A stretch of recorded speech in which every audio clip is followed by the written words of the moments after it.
对于现在的乌克兰而言，什么是最重要的？光复赫尔松、进军克里米亚、把俄军赶出顿巴斯，都不是，是如何加强自己的防空。这可不是火力军瞎说的，北约跟乌克兰都是这么认为的。北约现在正商量怎么提高乌克兰的防空水平。乌克兰民防社团则是喊话美国，希望美军能提供陆上方阵快炮 CRM。 问题来了，为什么说乌克兰现在的第一要务是提高防空？这个 CRM 又是如何提高乌克兰的防空水平的？咱们一个一个聊。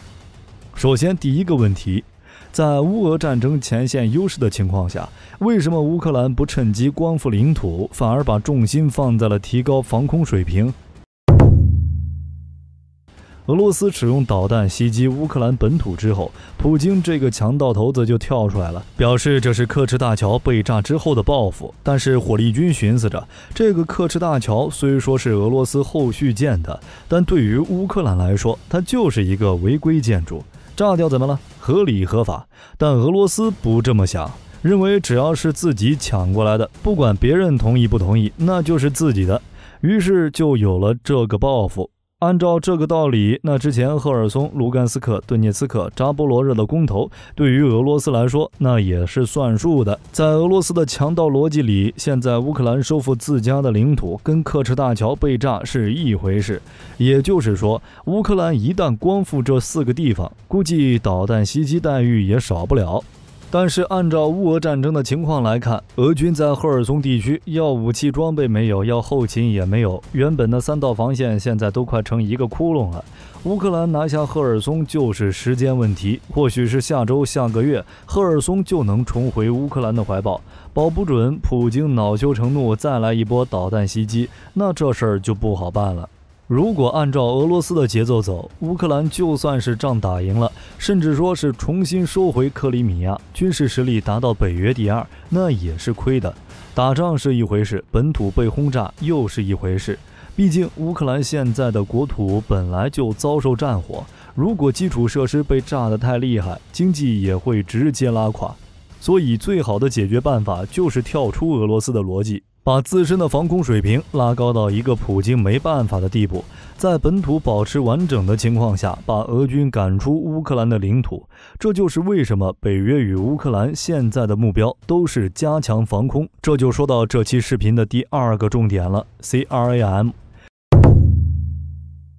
先不说北约的打算，先聊乌克兰自己的想法。乌克兰的民防社团是希望美国能提供 CRAM 来保证基辅的安全，而这个 CRAM 的全称是反火箭飞机迫击炮弹，这个名字就已经说明了自己的任务属性，拦截俄罗斯的火箭筒与自杀式无人机。CRM 由近防武器系统、炮位侦察雷达以及防空雷达以及指挥及控制系统组成。当 CRAM 的侦察探测系统探测到目标炮弹后，由指挥控制系统将指令信息传至武器系统，武器系统便发射弹药，在目标炮弹附近实施爆炸，从而起到拦截作用。听起来虽然很高档，其实就是密集阵的陆基版。最初的研制初衷就是拦截局部战场上的火箭弹、迫击炮弹。当时美军在伊拉克作战时吃了很多火箭炮弹的苦，当时的武装分子不富裕，导弹玩不起，就只能用火箭炮、火炮及迫击炮对美军基地实施攻击。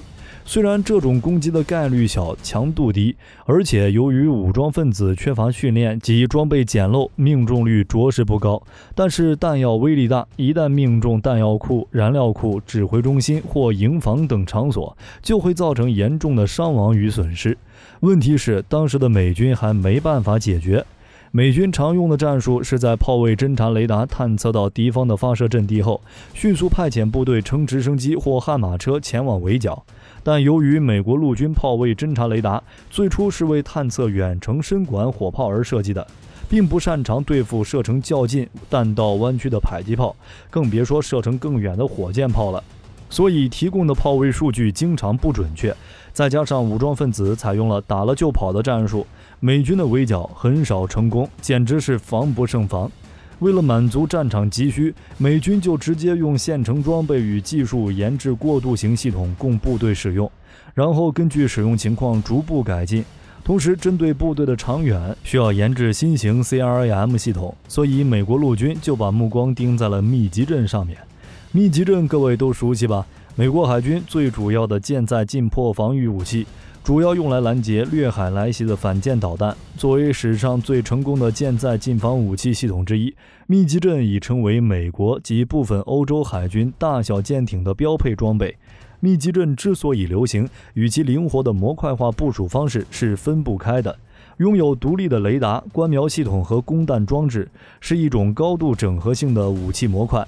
无论什么舰艇，只要预留出接口就能安装，可以说是美国军舰上用于对空防御的最后一道防线。台湾空军甚至还曾向海军借了一批密集阵，秘密部署在部分雷达阵地，用以担任固定防空火炮，抵御可能来袭的战机或导弹。乌克兰民防社团想要的 CRAM 其实就是把密集阵安装在拖车上的拦截系统。为了保证拦截效率，还把拦截系统与野战炮兵雷达相连接。美国陆军称其为陆基密集阵武器系统，雷神公司则将定型后的该系统称为百夫长。密集阵的核心是20毫米6连装加特林机关炮，射速每分钟6000发。百夫长也同样如此，其配装有搜索与跟踪雷达、前视红外传感器以及一门 M61A1 20毫米6管加特林转管火炮，可携带1550发配装自毁引信的夜光燃烧榴弹。表面上的区别就是百夫长是安装在拖车上的，并配有独立的动力单元，总质量约24吨。20毫米转管炮下方是巨大的弹鼓，弹容量为1500发，足够多次拦截的需要，并且因为任务与密集阵承担的拦截反舰导弹不同，百夫长射速从6000发每分钟降低到4500发每分钟，这个射速已经非常高了。射击时 CRAM 在夜空中编织出一片弹幕，拦截来袭弹药。美军通常装备的都是装在拖车底盘上的百夫长 CRAM 系统，属于半固定部署，作战时可以迅速移动到指定战术位置进行部署。考虑到该系统主要用来军事基地的防空任务，这样的构型倒也能够接受，而且还降低了成本。百夫长 CRAM 系统还有装载战术卡车的版本，但美军好像并没有装备。自2004年12月中旬以后，美陆军用改装后的百夫长在油马实验场对60毫米和81毫米迫击炮弹进行了多次拦截实验，拦截成功率大约为60%到70%，最高达78%。2005年5月中旬，美国陆军就把2套 CRAM 系统部署到了巴格达绿区，开始进行战斗值班。从部队提出作战需求到百夫长系统投入使用，总共花了不到11个月的时间。虽说时间短，但是百夫长的性能并不差，可以说是完美的完成了从舰载防空到陆基的转型。CRAM 系统是美军把密集阵安装在拖车上的拦截系统，但毕竟舰载和陆基的是不一样的。为了满足新的作战需求，密集阵对多个关键部分进行了改进，包括集成前方区域防空指挥与控制系统，接收友军飞机的位置信息，减少反应时间，增大万向支架转动范围，获得更大的射角，以提高对大仰角目标的打击能力。百夫长与舰载版本密集阵的相同点就是武器系统，都采用一门 M61A1 型20毫米机炮。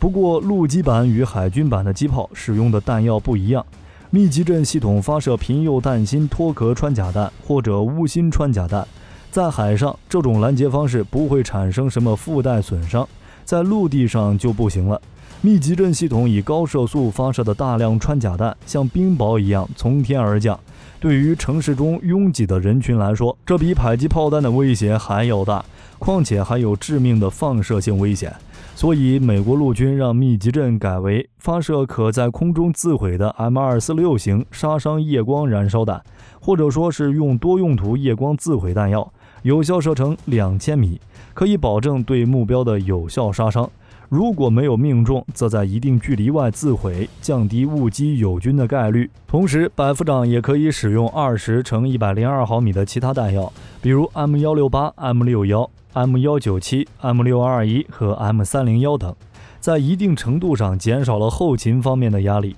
其次，原来的舰用型密集阵由于海上环境障碍物较少，而且所对付的目标体积也较大，所以对火控软件的要求比较简单。而百夫长的主要作战区域是城市，大量建筑物会给雷达和光电系统探测和跟踪目标造成干扰，而且其要对付的目标是体积比反舰导弹小得多的炮弹。为此，雷神公司为密集阵重新编写了火控软件，使其能在陆地环境下识别和跟踪60毫米和82毫米的炮弹。在一定程度上，我们完全可以认为百夫长就是改进版的密集阵。之所以说适合乌克兰，不仅是它能拦截，而且还能反击，让俄罗斯本就不多的远程火箭炮彻底消失。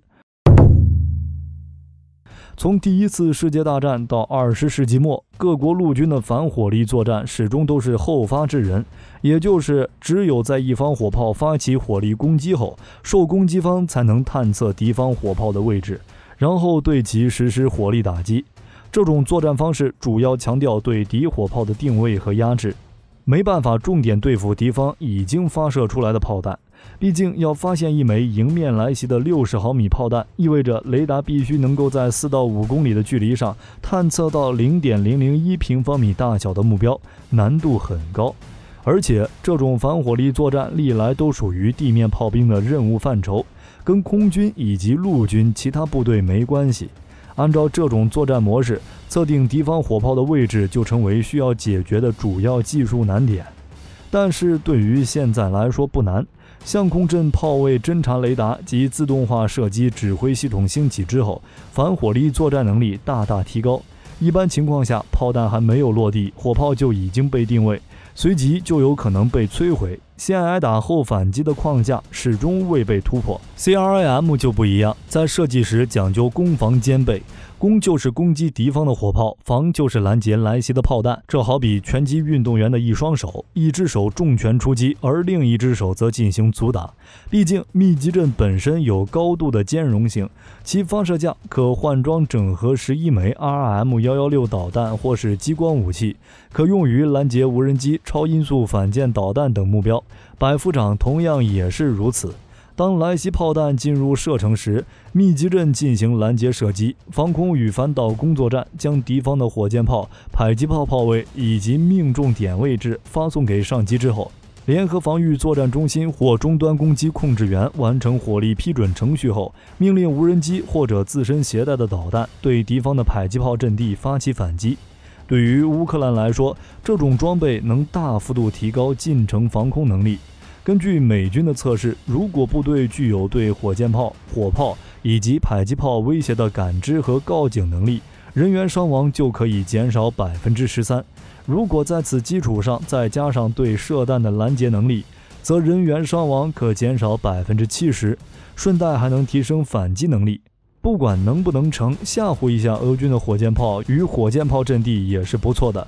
最主要的是，这个百夫长不贵，美军也不缺。一套百夫长的造价大概是1500万美元，美军在伊拉克布置了不少，在撤离阿富汗的时候还丢下了2套。可以说，美国有很多封存中的 CRAM， 拿出来之后可以立即部署在基辅市中心，而且操作方便简单。毕竟这个百夫长是自动射击的，不跟什么战机和海马斯一样，还需要提前培训。唯一比较麻烦的点就是太重了，24吨不好运。不过乌克兰都开口了，感觉美军应该不会拒绝。之前火力军说到了，北约增强乌克兰防空实力的办法就是援助防空系统。英国援助了 AMRAAM， 德国还是老样子，表示第一套 IRST 已经送到了乌克兰，之后会陆续再送3套。美军也是会送防空系统，但具体送哪个没说，那换成乌克兰想要的百夫长也未尝不可。